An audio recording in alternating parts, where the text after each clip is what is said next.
తెలంగాణ ప్రజలు ఈ మోసాన్ని పసిగట్టిందే కాకుండా అహంకారాన్ని కూడా పసిగట్టిండ్రు.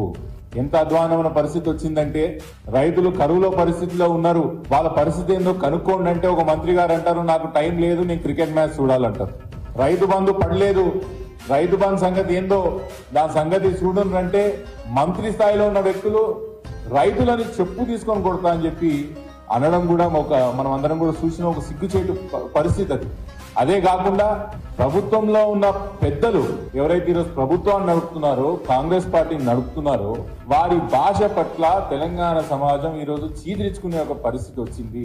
మీకు ముందే చెప్పినట్టు తెలంగాణ సమాజం ఎప్పటికైనా అహంకారాన్ని తొందరగా పసిగంటది.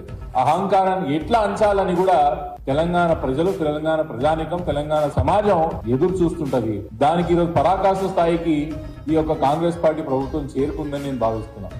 ఉదాహరణకు నిన్న